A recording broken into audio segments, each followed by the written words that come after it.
Hello students, here your Vaishali ma'am, and today I am going to explain you chapter number 6. The chapter name is The Age of the Guptas. So the Guptas age is 320 AD to 540 AD, and the key points which we read in this chapter is number 1, sources, number 2, political history, number 3, administration, and the last is education, cultural and science. As we know that there was no political unity in the northern India, the first time who established unity was Mauryan Empire. But after the decline of Mauryans, so many kingdoms were origins such as Shangas dynasty. But the most important dynasty was Kushanas. But after the decline of Kushanas, and when was the Kushanas dynasty declined? In the middle of 3rd century, it led to the establishment of Gupta Empire in the northern India. So, when the Kushanas dynasty declined, it will lead to the establishment of the Gupta Empire in northern India. So, according to historians or some sources, Guptas have feudal lords, or we can say landlords, under the Kushanas dynasty. Gradually they captured the power, and finally in 320 AD, Sri Gupta founded the Gupta Empire in Magadha, and the Chandragupta I and Chandragupta II, Samudragupta were the famous rulers in the Gupta dynasty. Now, 320 AD to 540 AD period is known as the imperial age of the Guptas, and it is also known as classical age or golden age of history. The Gupta Empire was not large as Mauryan Empire, but it kept India politically united for more than a century because of its development in the field of science, art, literature and education. And because of this, it is known as golden age in history of India. Now we are talking about the sources or evidence to know about the Gupta dynasty. So, firstly, we divide sources into two parts. First is literary sources and second is archaeological sources, and then literary sources is also divided in two parts. First is native and the second is foreign travelers. Native, it means written by natives, where works of Kalidasa, and the second is foreign travelers. It includes Fahin. Like Fahin visited to India from China, and he gives useful information about the Gupta age. Next, archaeological sources. We divide archaeological sources into three parts. First is monuments, buildings, second is coins, and the third is inscriptions. And in this chapter we will study about the inscriptions.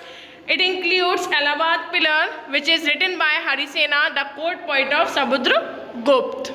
Now, accounts of Fahin. He was a Chinese Buddhist traveler, and he visited India during the reign of Chandragupta II. He visited Mathura, Kanauj, Kushinagar, Patliputra, Vaishali, Kashi and Rajgriha. He observed that Indians were happy and flourishing under the Gupta's empire, and he made careful observation about the condition of that time. Now, in his book Fo Ko Ki, he described Magadha was a prosperous city, large towns and full of wealthy peoples, and in Patliputra was flourishing city with number of charitable institutions, which includes hospitals. Although people were wealthy and leading a simple life, and generally observing the rules of Buddhists were first is Vaishnavism, second is Shaivism, third is Buddhism, and the last is Jainism. These four rules were the main religion of the Gupta Empire, which was observed by the Fahin, who was a Chinese traveler. Fahim observed that the people have no ill will toward others, and they worship Hindu god and goddesses were depicted on coins and sculptures on paintings. Now the next source of Gupta age is Allahabad pillar inscription of Samudragupta. It is also known as Prayag Prashasti. It is written in praise of Samudragupta. It describes the reign of Guptas in ancient India. Besides, it provides an impressive list of kings and tribal republics that were conquered by Samudragupta. The inscription is also important because of political geography of India, which indicates by naming different kings and people of populated India. So, it is written by Harisena, the court poet of Samudragupta, and the inscriptions which mention on this pillar were: first is 12 states of South India with the names of their kings who were captured and liberated by Samudragupta. Second is name of 8 kings of Aryavarta who were exterminated. Third point is rulers of forest states who were reduced to servitude, and the chiefs of 5 border states and 9 tribal republics. And the last is ruler of island who pleased the Gupta emperor by offering their own persons to him, bringing presents and applying for charters bearing the Garuna seal for the enjoyment of their own territories. So these were the 2 sources of the Gupta Empire. Now, after the sources, I will be covering the administration of the Gupta rulers. According to the sources or according to the historians, the administration of Gupta Empire was well organized like Mauryan Empire, but Gupta was also divided into provinces. Provinces means states. So it divided into 3 parts like the Mauryan Empire also. First is central, second is provincial, and the third is local. So now central level includes head of the government, which include king. Second is provincial, it includes all the provinces, means all the states under this. And the last is local, it includes villages and towns. So firstly we will discuss about the central government. In this, first point is monarchy. So monarchy was the prevailing form of government. It means वहाँ पर राजतंत्र था. Second point is theory of divinity and kings, means theory of divinity and kings became very popular. वहाँ कर जो king थे वो अपने आप को गॉड का रिप्रेजेंटेटिव मानते थे. Third point is king was the administrative head, जो राजा था वहाँ का वो प्रशासन का हेड था. And kings enjoyed large number of power. So there are 3 types of powers. First is political power, second is administration power, and the third one is judicial power. Here the king was the commander-in-chief of the army, and they took titles such as Parameshwara, second is Maharajadiraja, and third is Parambhadraka. And Gupta rulers had their own councillors. Kings were assisted by a council or Mantri Parishad, and they consisted of princes, high officers, feudal lords, or we can say landlords. Now the higher officials of the Gupta rulers were: first is Kumarmatyas and second is Sandhi Vigrahika. Kumarmatyas were appointed by Gupta rulers and assisted by provincial governors and the princes, and Sandhi Vigrahika, it includes Ministry of Peace and War.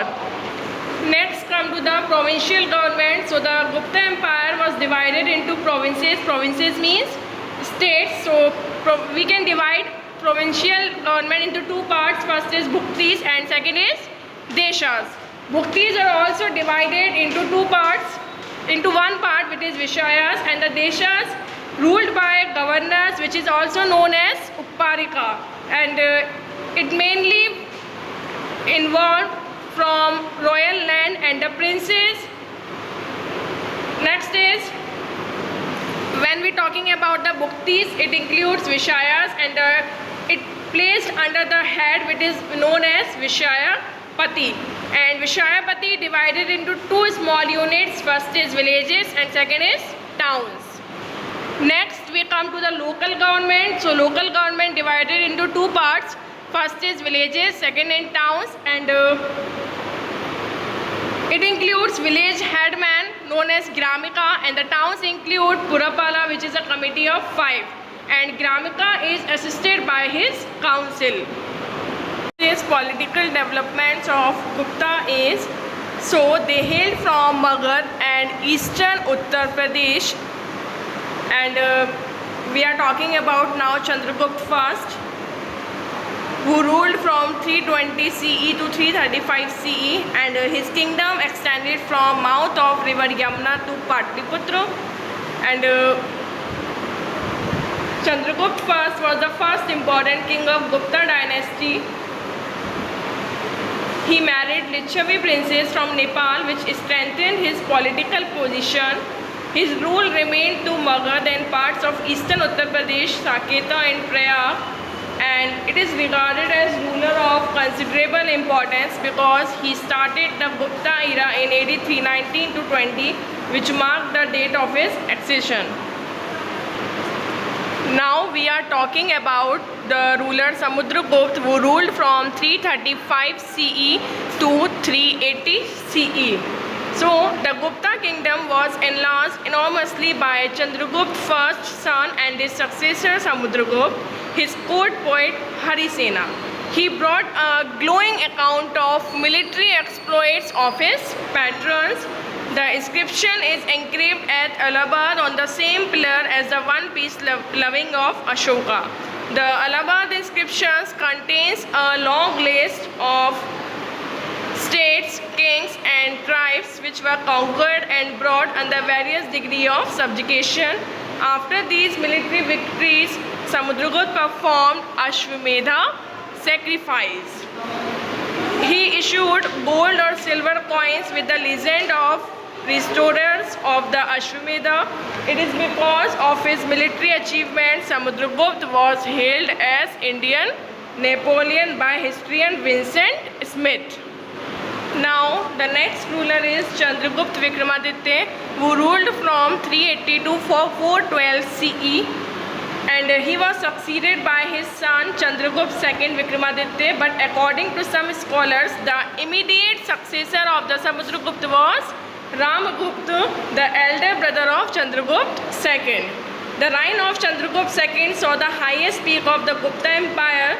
Chandragupta II inherited the military genius of his father and extended the Gupta Empire by a judicious combination of policy of diplomacy and warfare.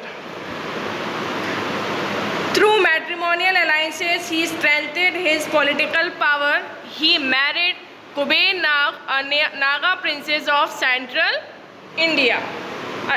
He gave his daughter Prabhavati in marriage the Vakataka prince Rudrasena II. Passing through Vakataka area, Chandragupta II conquered western Malwa and Gujarat, which had been under the rule of Sakas. And Gupta encouraged higher learning and patriotism. So students, we understand the political developments of Gupta is now come to the next part. So contribution of the Guptas in the field of education.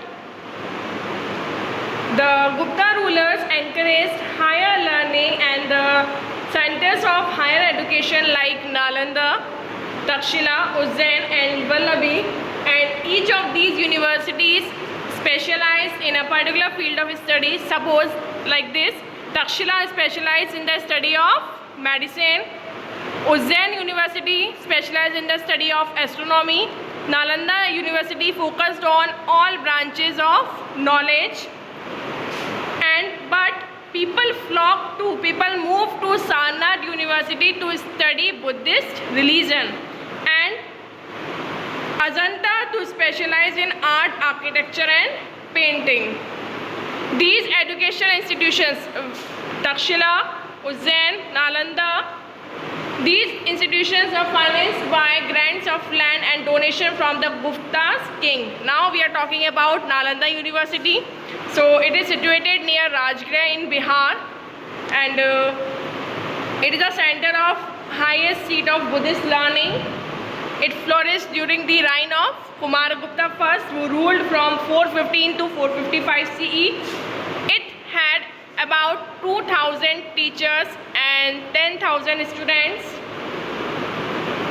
It was supported by the donation of the king and donation from merchants. This university having a 6-story building where the staff and students had free boarding and lodging. No fees were charged, but the students were admitted after a tough entrance test. So this university is specialized in Mahayana Buddhism.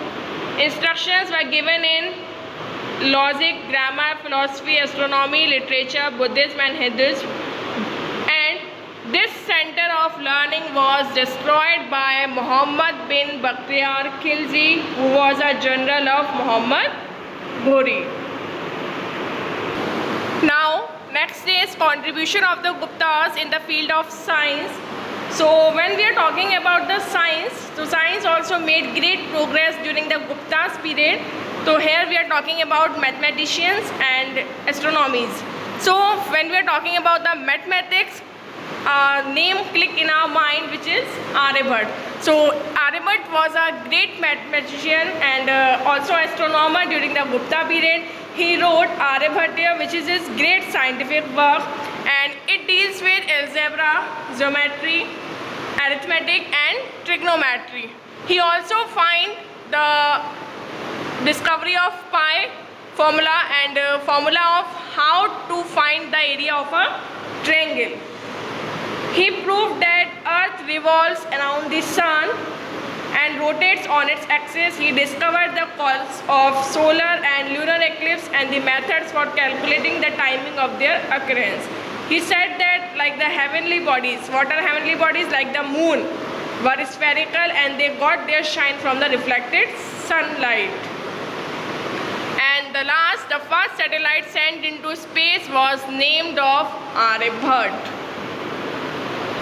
Now, the contribution of the Guptas in the field of literature. So when we are talking about the literature, things click on mind like English language, Hindi language, Sanskrit, Urdu, Punjabi. So here we are talking about the Sanskrit language. So the Gupta period witnessed revival of Sanskrit literature. That time Sanskrit was the court language and was used in the Gupta inscriptions also. Even the Buddhist scholars who write their scriptures in the Sanskrit language, and Jains also who write in Pali and Prakrit. You already read in chapter Buddhism and Jainism that the Jains write in Pali and Prakrit language, but in the Gupta age they switched over to Sanskrit as well, and that time Sanskrit became the literary language of northern India. So many poets, grammarians, playwrights lived in this period. One of the most important poet was Kalidasa. Here we are talking about the great poet Kalidas. So Kalidasa was the greatest Sanskrit poet and a playwright also. And his lyrical poems were Meghdut and Ritu Samhar. His greatest epics were Kumar Sambhav and Raghuvamsa. His plays were Vikramorvashya and Malvikanana Mitram. And its fine characters and imaginary and choice of words were Abhijanana Shakuntalam. Next, the last topic is contribution of the Guptas in the field of art and architecture. So you know very well the meaning of art and architecture, कला, और जो architecture means जो buildings वगैरह design की जाती हैं. So here two temples were there which is very famous at the time of Gupta age. First is Vishnu temple and Devgarh, and the second is Brick temple and Bidhargaon. So very few buildings have survived now because that were destroyed by the invaders. So Vishnu temple at Devgarh, it is situated in Jhansi district, a small temple near Sanchi, and Brick temple at Bidhargaon, it is situated near Kanpur area, are the good examples of good Gupta architecture. So here we are talking about Vishnu temple at Devgarh. So it is situated about 112 kilometer from Jhansi in UP, and it was built in the beginning of 6th century CE. It had a pyramidal tower. Pyramidal means आपको पता है ना, pyramid की जो shape होती है उसका एक टावर था, and ornamented doorway means आभूषणों से सजा हुआ doorway था, and in this temple it had the statue of goddess Ganga and Yamuna, and this temple had a spire and 4 porticos. Porticos means entrance, and its roof was supported by pillar, और इसकी जो छत थी वो किससे support हो रखी थी? पिलर से. On the wall of the shrine, God Vishnu sleeping on Sheshnag. इसमें क्या दिखाया गया है? जो गॉड विष्णु है, जो विष्णु भगवान है, वो शेषनाग पर लेटे हुए हैं.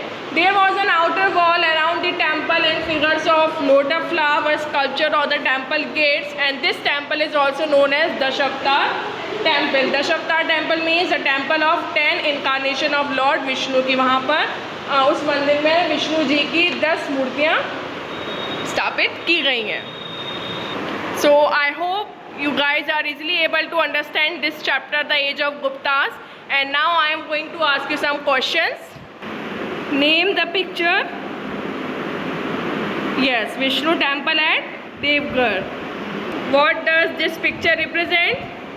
Yes, God Vishnu sleeping on Sheshnag. Who was Fahin? Well, Fahin was a Chinese Buddhist traveler who visited India during the reign of Chandragupta II. Next is, Fahin visited how many parts of the India? Yes, Fahin visited Mathura, Kanauj, Kapilavastu, Kushinagar, Vaishali, Patliputra, Kashi and Rajgrah. Who wrote Allahabad pillar inscription? Yes, it was written by Harisena, the court poet of Samudragupta. Who discovered how to find the area of the triangle? Aryabhat. Correct. Explain Nalanda University. Yes, it is situated near Rajgrah in Bihar, and it had 2,000 teachers and 10,000 students. No fees were charged, and the students were admitted after a tough entrance test. And this university, the center of learning, was destroyed by Muhammad bin Bakhtiyar Khilji, who was a general of Muhammad Ghori. Any 2 poems of Kalidasa? Meghdut and Ritu Samhar.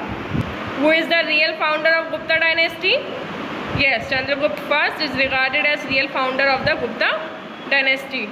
Next is, what was the court language of Guptas? Sanskrit. Correct. So hope you guys are easily able to understand this video, and thank you so much, students. Stay home, stay safe.